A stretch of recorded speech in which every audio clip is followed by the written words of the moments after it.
Today, understanding complex living systems is hard, but does it have to be? I'm Marcus, I'm a biologist. I'm Phil, I'm a statistician. Together, we discuss the best experiments to cut through biological complexity. Join us to explore the shape of the next experiment. In this series, we're having a chat with a range of different DOE enthusiasts, hearing about their journeys into multidimensional experiments and, their trials and triumphs and how they've got on with it, how they got into it, what they see for the future. And this time around, we're speaking with Alex Rimmer. So he's a senior stem cell scientist at Extracellular. He's now got a good 5 years of experience of doing some of the most ambitious experiments that I've seen done in biology, full stop, actually, but certainly in terms of numbers of runs and numbers of dimensions, he's truly quite inspirational to chat to. Yeah, he's brilliant. I mean, I've known him for a couple of years at least. What I really liked from this, one of my favorite topics is big failed experiments. Like the idea of like a definitive failure is sometimes a really useful outcome. Like you can do an experiment, not get what you hope for, but have a confident, unambiguous signal that you're not looking in the right place. That was really cool to hear. Yeah, I think so. And we were talking about how that can be particularly important in biology, where failure's very common, but often it's a failure that then means that you've just got no idea what's happened, right? You don't have any definitive outcomes from it at all. And so even where we're running a high dimensional experiment within biology, where you don't necessarily get the results that you want, at least you know then that you've tried all these different combinations and you've got a definitive view of that particular space, and that can help you with your next decision making. It's something we've seen elsewhere, and it was just really good to hear about it from Alex's perspective. And then also we've been talking about like what it takes to try to get a greater uptake of this kind of method within organizations. Yeah. And the resistance from the status quo. And it seemed like Alex feels to me like he's somebody who's really up for the fight, but he was talking a bit about the fact that it's really hard to despite proving the value of it, it can be really hard to get people behind this. Yeah, because of the size of investment that it takes for each experiment. And even if, you get pretty certain that you're going to be able to get these definitive results, but it might take, his example is like 3 months, right? Then, how can you then make sure that actually that experiment still goes ahead when you could be doing an experiment that might be an awful lot quicker? And another part of the conversation I really enjoyed was talking about the fact that biology is interactions. And that's something that, I think was quite interesting for you to hear about, right? Yeah, I was just listening to it and hearing it as a statistician. Oh, he talked about interactions. I know what that means statistically, but, the meaning for that in biology and this word emergence, again, I got another explanation from you on what that really means, and it's starting to sink in now, I think. Yeah, I think the interesting thing is we talk about interactions as in, different parts maybe physically interacting with each other or somehow interacting within the cell. But yeah, it also does mean the term that we think of as in a statistical context. It is something where two different things are interacting in that way.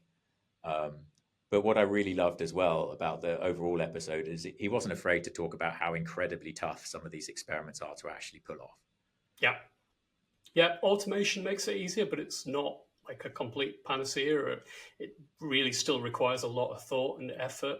And making sure that you're utilizing that capability in the best possible sense, which is, it's a big thing for this podcast. It's exactly what we want to be talking about. Yeah. And, he was talking about, feeling wiped out after a day of, in the lab, running one of these, and just overall that, it's really tough, but it's worth it. And that was a really kind of strong message.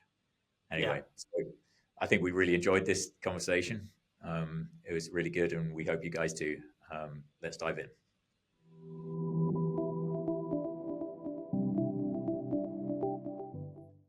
All right. So welcome back to the next experiment. Today we've got Alex Rimmer with us. So Alex has done all sorts of really cool and expansive DOE experiments in the area of sort of cell sciences and for cell differentiation and growth. Alex, do you want to just give a brief introduction to yourself? Yeah, absolutely. So my work is largely, as you said, worked on how do we get the traditional kind of cell culture stuff that I've done kind of at academia, like 6-well plate type stuff. How do we get that into a high throughput format? And then how do we really make the best use of that high throughput format by then adding in DOE as an extra layer? Nice. Well, I guess we can just crack straight on then. Sweet. Yeah. So Alex, when did you first hear about DOE? It's just this is going to be a routinely me shouting out Synthase at this point, but it was through Synthase. So Markus was one of my original introductions here. So a bit of nepotism got me on this probably. So that was really, it was working at the previous company I was at, which was a cultivated meat company. And as a lowly research assistant there, got given the task of developing a media for our process, which wasn't as easy as we thought it would be. We thought we had a really good baseline. The really good baseline didn't work out quite as well as we'd want, and I suddenly ended up at this like blank page of not much research, not really any literature to read. Like, where do we go from here? And then got introduced to the concepts of DOE, which I think, as about everyone else, you hear that three words and you kind of go, I don't understand what this is. So then got an introduction to what that actually means, realized it has the potential to be pretty powerful in this scenario, and took the bait, ran with it, and here we are a few years later. So, I mean, it sounds like it was, from the way you describe it there, like it was a pretty smooth process cognitively of like, oh yeah, no, this looks useful. Were there any kind of hang-ups that you had to get over, or any kind of, things that you felt like you had to satisfy yourself on before you just jumped into that first experiment? I think it kind of depends on your personality trait, and I think I'm a bit more of a, oh, this sounds exciting and fun, and let's go for it. Like, of course, there's bits where you're like, okay, I understand traditional science hasn't really done this very much. That's strange, but very game to just kind of throw yourself into it and be like, okay, what does this bring up? And I think largely the best way to put it is need. I had a need to make a media and absolutely no idea of how to get that to work via traditional non-DOE methods. And so this was the approach which made the most sense. And so that's where you kind of just say, okay, this either works or it doesn't. Right. Yeah. And this specifically, this was taking sort of primary cells essentially and converting them into iPSCs, so induced pluripotent stem cells, right? Is that correct? Yeah, so this was slightly after that process. So we already had the induced pluripotent stem cell portion of it. Right. Commercial medias, so background of cultivated meat is really, you can get commercial medias, but they're going to cost you £600 to £1,000 a litre, which at this point, when you start to make a cheap edible food product, those numbers just don't work. So we need our own in-house formulations. These were porcine iPSCs. So you're really looking at kind of how do we develop that formula that's cheap and efficiently going to grow these cells, and commercial options just don't work out. Right. So it's like that. It's just the recipe of what you're feeding these cells in order to grow loads of it cheaply. Yeah, exactly. So they're stem cells. For anyone with a bunch of stem cell knowledge, they're pluripotent. We need to keep them. We need to be able to turn them into something after this. So we need to keep them happy as stem cells and then grow as much, as quick, and as cheap as possible. Right. And context here for non-biologists, Phil, is like these are hugely complex systems, right? These are cells which are not used to growing outside of the context of a body.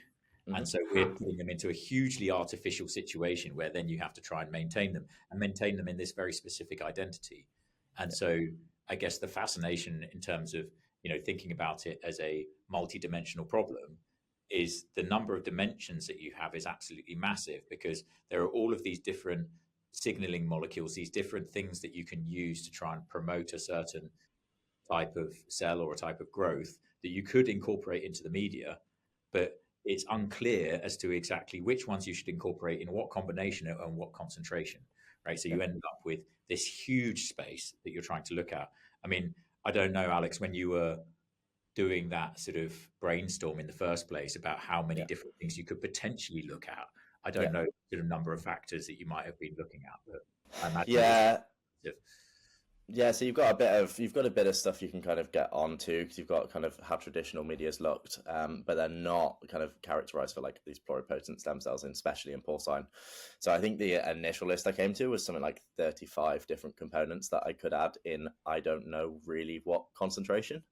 Wow. So that's quite a lot of factors in a big patch of just complete unknowns.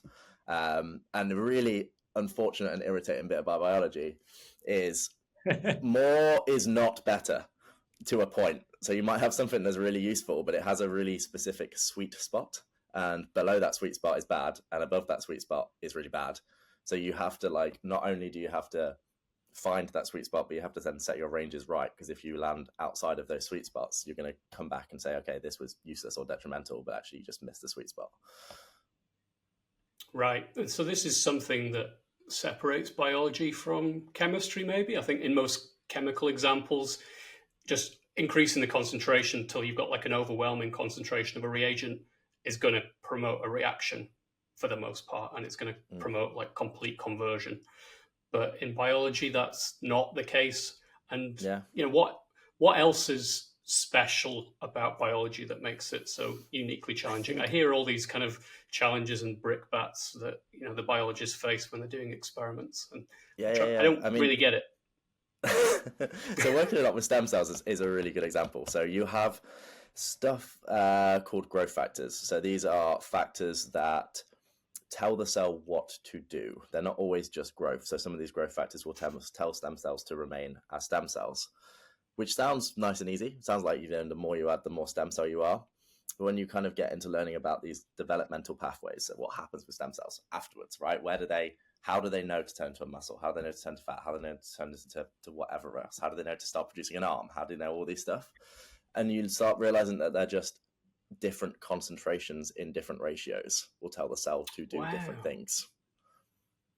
And so then you end up with this scenario where like biology is basically the study of interactions that largely we don't study interactions for. I like this, just for me, this like really big contradiction of like, if biology is the study of interactions, but we do everything one factor at a time, is there any wonder why we're confused? Okay, so now you've got me interested as a statistician. Use the word interaction. Yeah. So does that mean what I think it means? I mean, are we talking about an interaction as we'd understand it in statistical design of experiments? I think so, yeah. I mean, the slight difference with the word interaction there is I'm using it in terms of treating the cell as a black box. I have something happens within the cell, and the interaction may not be a physical interaction. Like these growth factors don't necessarily touch each other and make a new thing, but the signaling cascade inside that black box. So what happens inside that black box is an interaction. So, but yeah, I mean, from a statistical sense, Phil, I think, yes, it is absolutely what you mean. As in, you know, Alex was talking about sweet spots, and, you know, yes, the sweet spot will be very defined, but it could well be a sweet spot that shifts when you then have other factors at different levels, right? So it's exactly what you mean in terms of a multi-factor interaction. And, you know, I was smiling and nodding when Alex was talking about, you know, biology is interactions, essentially. Like it's a reasonable definition of biology that, you know, it is like the maybe unexpected interactions between its component parts as an emergent system. And so the fact that we, you know, routinely look at things one factor at a time in biology is utterly great. It's amazing we've made any progress, I think, sometimes. Right. Yeah, you use that word emergent again, and I think I'm beginning to get an understanding of what we mean. You've explained this to me before, but maybe you need to explain these things to me a few times before it sinks in. Yeah, I'm also interested to hear this. I have heard it, but I would like to go again. Emergence is a bit of a tricky one to nail down, unless I think you're some kind of philosopher or you know, someone who really understands the true deep meaning of words. The way that I think about it is exactly that. It's like you have a number of things that you look at individually, and you might understand how each individual part works, but then you put them together and you'll get some kind of unexpected phenomenon emerging. And the most complex version of this is arguably consciousness, right? The experience we have of living inside our own heads and looking out on the world. But there are emergent properties at every scale in biology. So if we think down to some of the most fundamental building blocks of biology, you could think of proteins, like all these signaling cascades and growth factors and things that Alex has just been talking about. Each of those are often represented by individual proteins, and each protein is itself an emergent system because you have this string of different amino acids which are put together in a polymer chain. But that's just a linear polymer chain. But then they emergently will form a very specific 3D structure, which is, well, until recently, exceptionally hard to predict. And this is something which AI has done exceptionally well within this space, is use the fantastic data set of the Protein Data Bank, which dates back to 1971, of incredibly curated structural information about exactly how that emergence happens. And then famously, DeepMind then managed to use this to make AlphaFold and then AlphaFold 2, which can now finally predict that emergence, right? But I can guarantee you that AlphaFold does not do this one factor at a time, right? Yeah. It's looking at, it's inherently going to identify all of those connections which otherwise would lie, hidden in all that stuff. So anyway, going back to your DOE, so you had these 35 odd factors that you'd brainstormed out of, okay, we've got this massive space that we have to look at. And then you had to prioritize down, right? Because, even, the most ambitious first DOE that someone's going to write. And by the way, I think this must hold the record as the most ambitious first DOE that anybody do, right? But where did you land up, and how did it end up looking in terms of the actual experiment? I think that's the perfect segue into ambition doesn't always work out particularly well. It wasn't the finest of DOEs I've ever done. Basically, it was a scenario of, if I had a simple system with not much standard error, I may have had a shot. Unfortunately, biology is not that. So we get a lot of variation within biology. If I run 10, 20 different conditions, 10, 20 identical conditions, I'm not going to expect the same output of that. So my output was growth. I wouldn't expect that growth quantification, whatever that number is, 1 to 10, let's say, there was a 5. I wouldn't expect 5 throughout. I'd expect like a range of results there.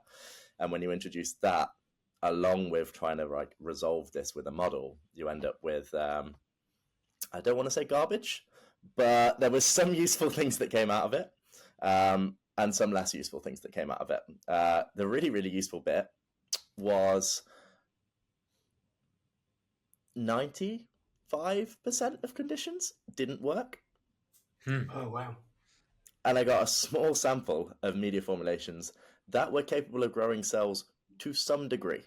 I might even just call this maintaining cells. Like, there wasn't really much going on there. But what it did do was kind of this almost like shotgun approach. Like, you couldn't resolve this, but the shotgun approach of saying, I've just screened a landscape and I have several points in that landscape that have shown me that they can at least maintain cells for a couple of days. And that gave me a starting point for my next set of experiments to be like, okay, I have some ranges here that work. Let's find out why they work and why other ranges don't work, and then work from that building block upwards. Yeah, I think that can often be a real issue. Like, I've often said that DOE, if you satisfy certain conditions, then it's going to work, right? Which is a really interesting thing to be able to say.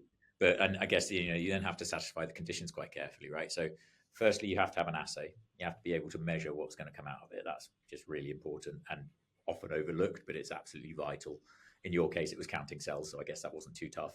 But then you need a start point, right? If you've got no idea where to start, then actually it is a bit of a crapshoot, right? You don't know, like, you're going to roll the dice and you're going to hope. And, like with an expansive DOE, I guess you're rolling the dice many, many times. And this sounds like basically what you were doing in this instance. And then you need factors and levels that are reasonably well chosen. And I think if you have those three things together, then it's almost deterministic. It's almost definite that it's going to work. But I guess within those, there's plenty of room for error. Yeah.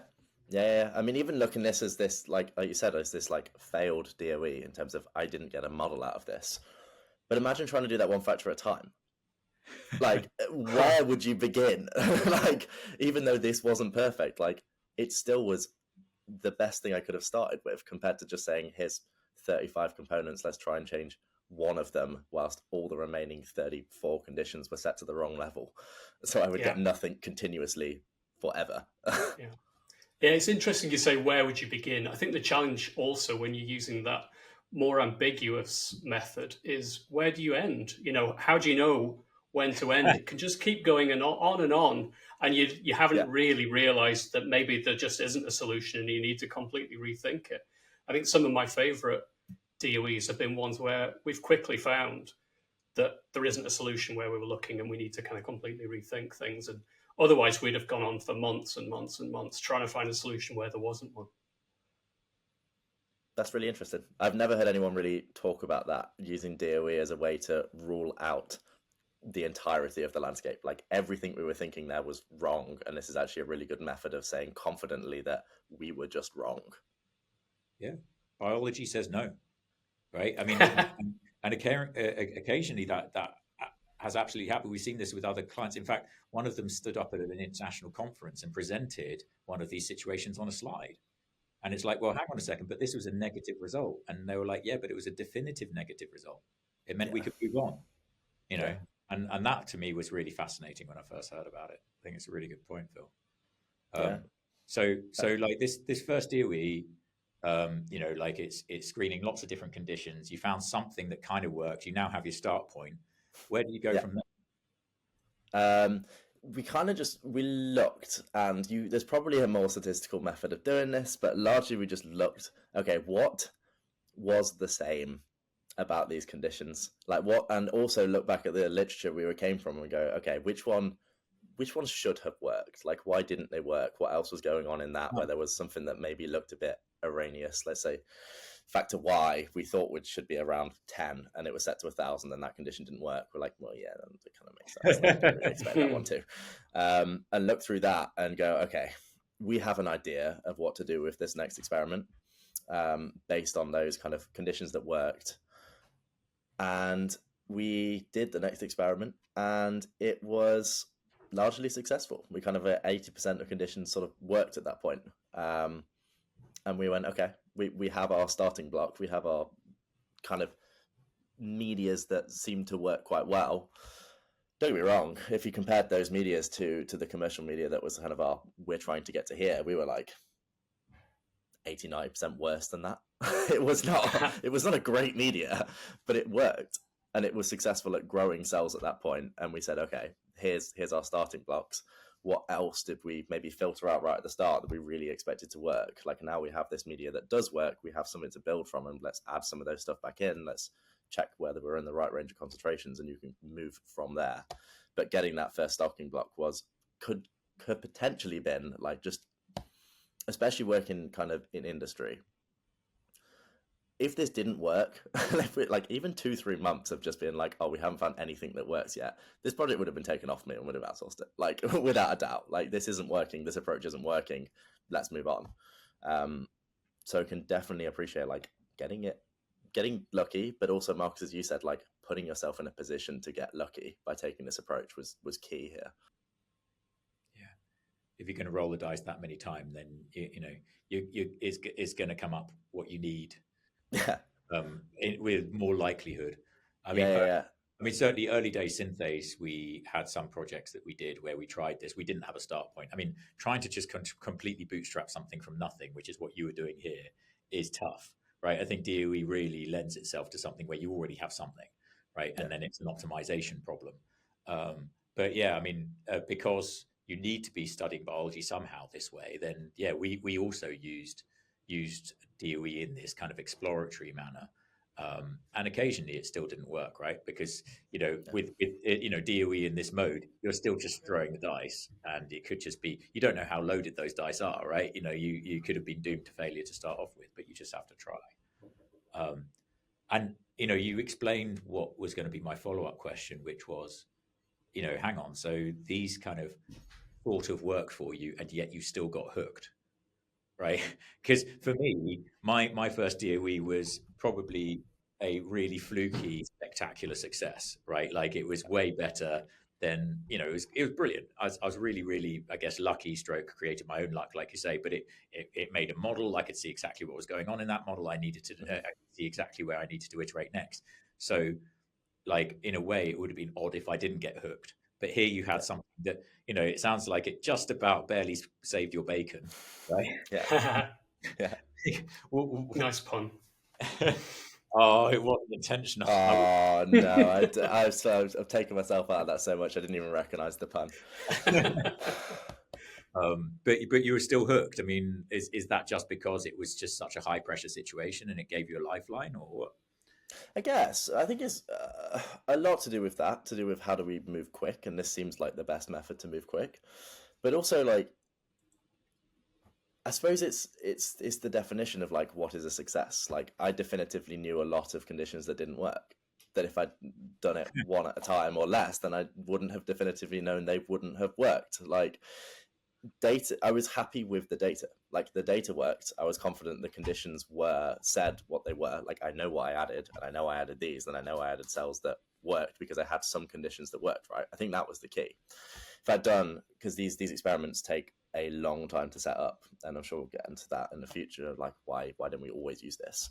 They take a long time to set up, and they're a lot of work. And I think if that first experiment had come back completely negative, nothing had worked, then maybe you're in a scenario where, okay, like what is going on here? But I think I had enough of that sniff of like, okay, I think this did work. Like, in a way, this worked really well to be confident to go forward from there.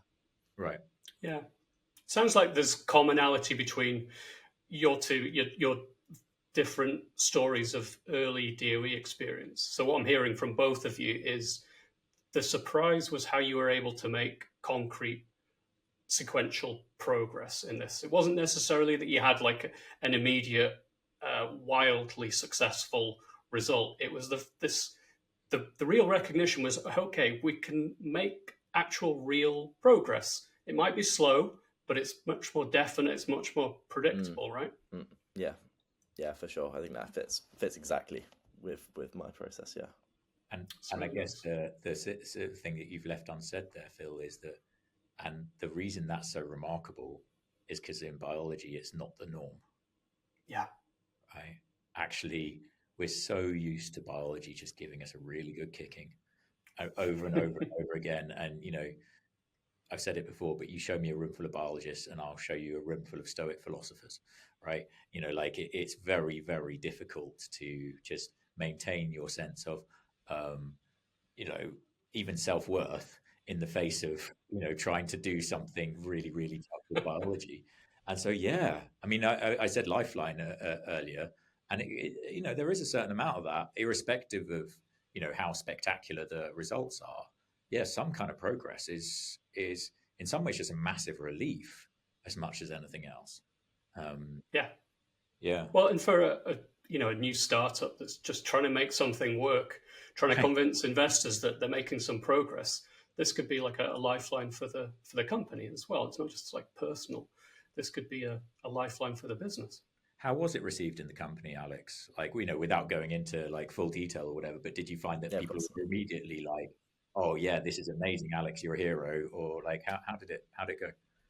Yeah, I'm glad you asked, because this is where I wanted to kind of move the conversation a little bit about like the pros and cons of DOE and why isn't everyone adopting this, and actually why, even though it's proved its case, may people be tempted to still not use it.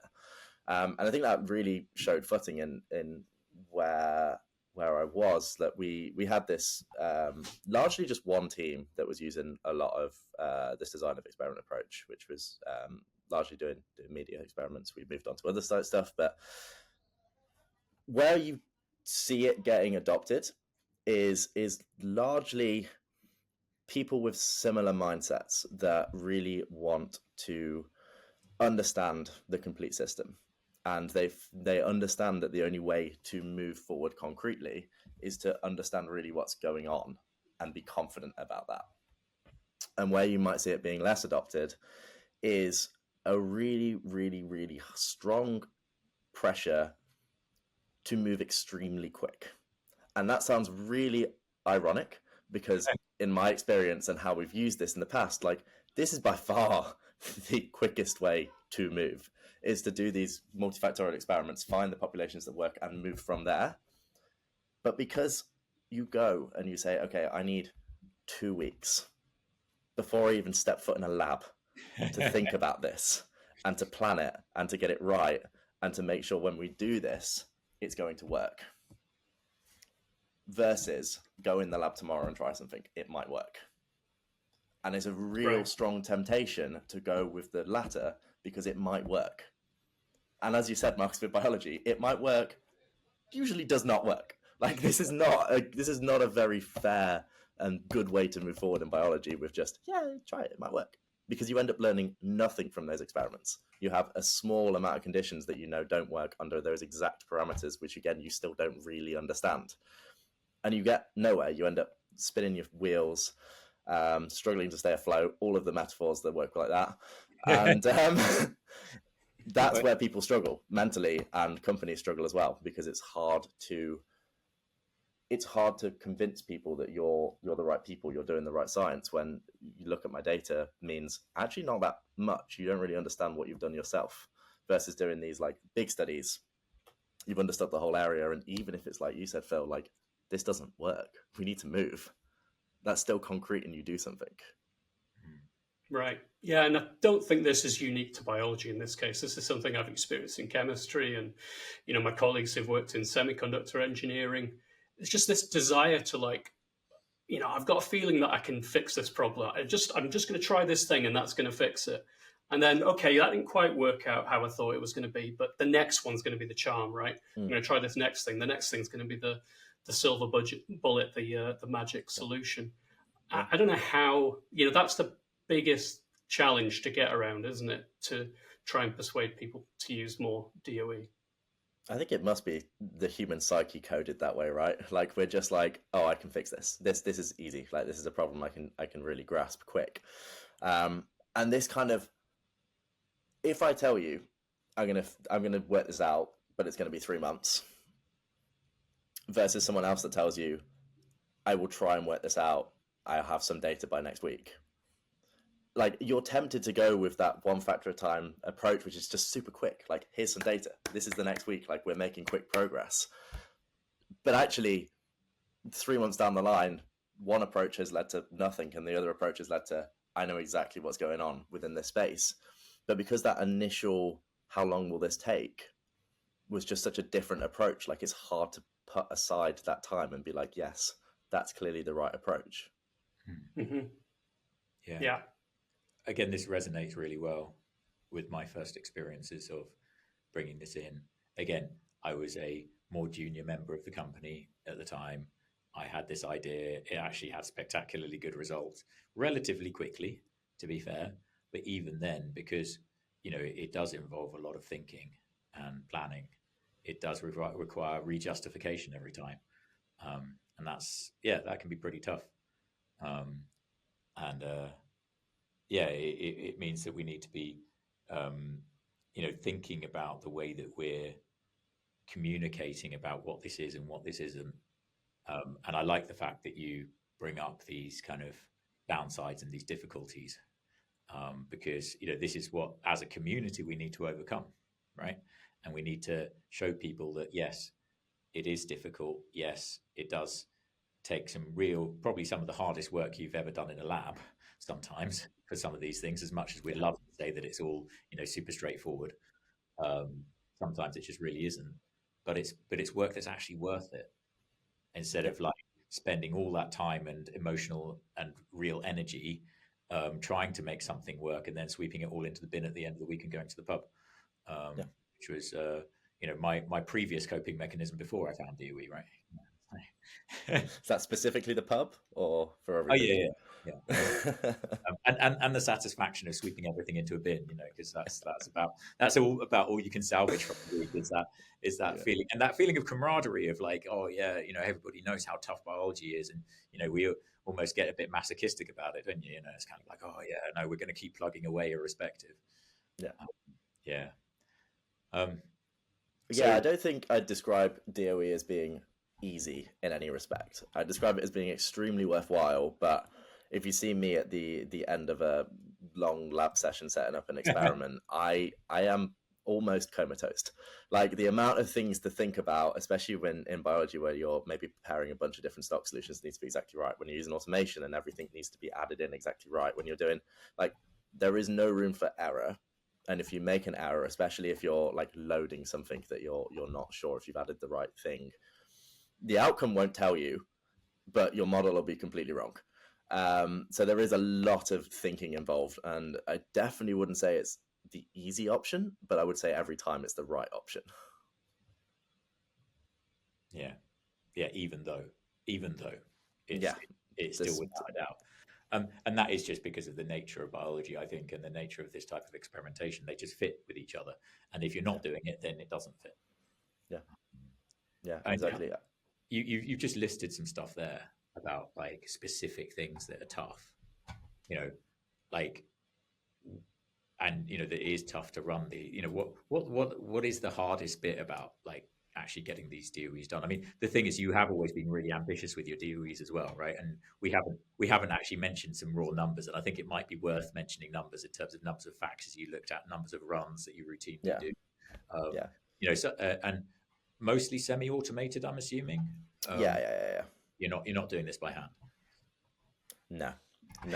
So I think largely summarize where we've got to now with the process. So it's in the thousands of conditions all at once. Factors wise, anything between 10 and 20 is usually where we shoot, otherwise things get a bit messy. And that kind of looks the hardest bit there. You spend a lot of time what we would call like assay development or baselining. And I think this is especially obvious in DOE because you're relying on these models to predict where your optimums are. Like, what was your response?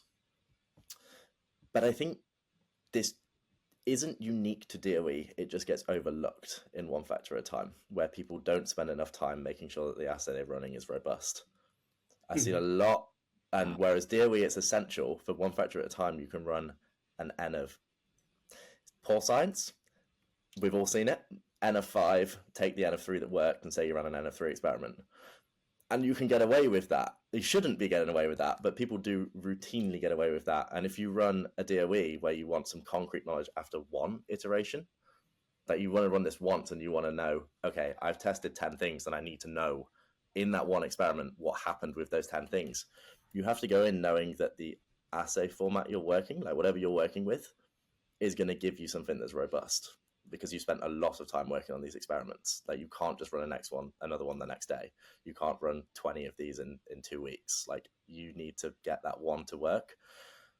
And I think that's where a lot of the hardship is, but it's essential regardless. But yeah, I mean, it's like you say, that's just hardship of doing science, right? Yeah. That's not actually DOE specific. No, I don't think it is, but I think it's increasingly obvious that it needs to be done in DOE, but should be done regardless if we want to do good science. Yeah. So I'm curious how automation plays into all of this. Like, naively, I'm thinking, well, I hear you can generate huge amounts of data in the matter of a few minutes nowadays. So how is that changing things? How much of it is still, there's still kind of challenges around how you do this. What do you think? Where do you think that's going? I mean, is automation going to solve all these problems around? You're not going to have to convince people that you're going to need 3 months to collect the data because you'll just be able to get it in a matter of a few minutes. I think it's similar to what we've mentioned right at the start, right? Like, this first experiment I ever did use automation. So we had a few hundred conditions. And if we had less conditions without automation, with me manually doing it, the chances of me hitting some of those hotspots that worked probably go down to almost zero. So in a way, like, automation within that one experiment, like, absolutely saved my bacon because of the amount I could screen. In other ways, it's how you use the automation. Like, automation itself isn't going to fix everything. It's what you apply with that set of automation. because you could take a super extreme example of changing, like, okay, I can now do my one growth factor, I can test 1,000 different concentrations in once and look at this like super nice like line where I know exactly the growth curves, right? But that is not the best use of 1,000 runs. We can do something a lot more interesting and find out a lot more answers. So automation on its own won't be enough, but the ability for me to use automation for sure has revolutionized how quick I can get this stuff done. Yeah.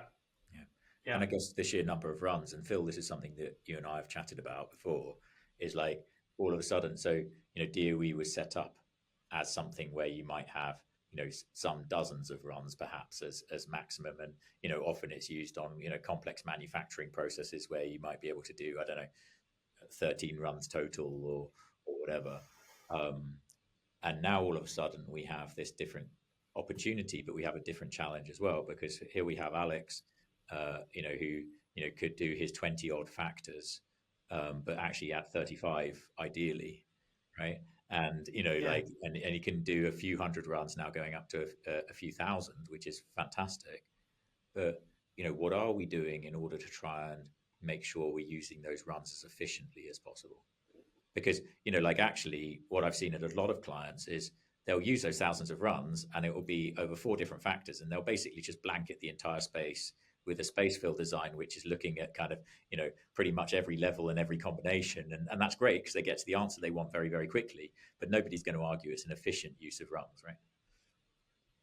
Yeah, and presumably they could be getting to some more insightful answers. They could be looking at more factors. They could be looking at, more complex biology using that same capability.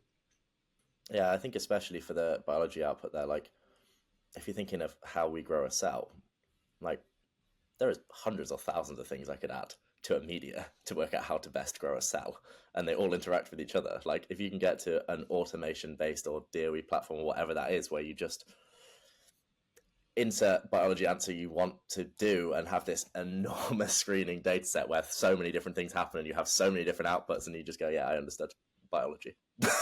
Like there is a system which you could do something crazy like that, but largely for us it's just how quickly can we grow your cells in an efficient manner? Like how many iterations do we have to run? And the more components I can get in one iteration, the quicker I get to that answer. And then the point is there, like what statistical systems, like how you're running this DOE is the best to give you an answer within an iteration, like something like AI Bayesian optimization that we haven't really mentioned yet, but that's largely based on more iterations rather than less. So if we're just doing one experiment and I want to find out as much as I can from one experiment, like what is the best way to do that over thousands of different levels and many different factors is an open question, I think. Yeah, there's definitely lots of open questions from a statistician's point of view, at least, and I'm guessing from the biologist's point of view as well. Yeah. But I think the other thing that we haven't really spoken about loads, because we've jumped to the automation, is like, is DOE still useful if you're an academic in a lab with just pipettes and a few well plates? And the answer is definitely. Like right. Going back to how I did science in kind of in academia before I was at this company, is there's so many things I could have done better and differently and saved myself so much time in the outcome. And they're relatively simple. Like, I don't know, I've obviously been doing this for kind of 5-ish years at this point, so my head kind of comprehends what a DOE is super quickly, but 3 factors, 2 levels, something like that. And for anyone just hearing about DOE, that they'll become obvious, but it's not much. It's not complicated. You don't necessarily even need a software to do this. You can just think about it. And I think that's where we're missing a lot in terms of the academic output for people that don't have access to, let's be honest, stupidly expensive automation equipment that isn't just going to be expected at an academic level. Right. Yeah. I mean, I think one of the reasons why we see people coming into industry having done a PhD or a master's degree or undergraduate degree without knowing DOE is that it isn't really used in academia and it isn't used in academic research. Therefore, the people who are doing the teaching aren't really aware of it, don't really see the importance of it. So I'd love to see it being, used more in in academic research, in undergraduate teaching. I mean, maybe even in high school teaching. Could you imagine A-level biologist Alex embracing DOE? Would that have been something that would have made sense? Probably the easiest set of people to convince, because they've not been taught much different, and they're generally speaking like super exuberant about new ideas. Like people people love new ideas at that age, and new ways of doing things, and saying the old cronies got it wrong and this is the best way to do it and our generation's going to make it happen. Like people love that. I love that. Absolutely. To be fair, Phil, if we just think about who we brainstormed who we'd really like to invite onto this podcast, then there was an immediate list of people who'd encountered this early in their career and got super excited about it, and like because they do want to change the way that biology is being done and they see an opportunity of doing that. And so I mean, I think we've got quite a few of these kind of folks who and it's brilliant to see. And I mean, the only reason that I've got a lot more grey hairs but still retain that kind of enthusiasm is because when I was in that situation, when I had fewer grey hairs, some 15 odd years ago or longer, is when I first did DOE myself. And I wonder whether there is kind of a bit of a threshold point where, for someone who's a lot more established in their career, maybe they have to be still more exceptional to then adopt this that much later, right? Yeah, I agree. And I think maybe part of the problem here is a lot of this research, including my own, is largely stuck behind a brick wall. Like, I can't share this with you. I can't share this with you. I can't prove to people that this stuff has worked extremely well, other than coming here and saying some figures and some numbers and saying, trust me, it works really well. Like, part of the problem is there is this kind of almost vicious circle flywheel effect of like, there aren't many academic studies that use DOE, especially in biology. In fact, I've not really come across many at all, maybe one or two. And if it's not the norm, it's not showed, and nobody has any good proof, like why would collectively people start moving towards this when, like, we're scientists, we're looking for data, we're looking for proof. And if all the proof I can give you is honestly it works, like a bunch of scientists listening are not going to believe that. I probably wouldn't believe that. Like, we need to see proof, and we need papers, that these kind of revolutionary type papers that come out and say, look, this is a DOE approach in biology and look how well it worked. Yeah. I mean, there are increasing numbers, but they don't tend to have a particularly high profile, and they don't particularly, they are out there for various corners of biology. But yeah, it's a long, long way from becoming the norm in that kind of academic area. I mean, I do think that we're lucky now that there's an increasing weight of case studies from industry where they've very carefully thought about what they can and can't release, because all these scientists are super excited about it, like you are. And so then there's enough opportunities that then oh, actually we can get this out into the public domain. We can get that out. So I do feel like there is a bit of a snowball starting to run down the hill, at least in industry, right? And then maybe those parts of academia that are a bit closer to industry. So I'm thinking about like drug discovery groups, but within academia, or process development groups, but within academia, then these kind of areas are starting to pick it up more. But yeah, I mean, it's a bit of a forlorn hope in a way if we're going to rely on osmosis to make this thing, really kind of take off. And I think it's on us all to see how effectively we can get that message out there. And I think a lot of it is about storytelling. It's about getting together and having these conversations, which frankly we've often had in the pub up till now. The pub's featuring a lot in this episode. But it's Friday afternoon. Yeah, exactly. But having them a bit more in the open, I think it is really important. So Alex, always been a massive fan of the extent to which you've pushed this kind of method for biology in an utterly fearless and excited way. Always loved it. Thanks so much for coming on and sharing your stories about this. And thanks to everybody for listening to this episode of The Next Experiment. Thanks a lot, Alex. Thanks, Alex.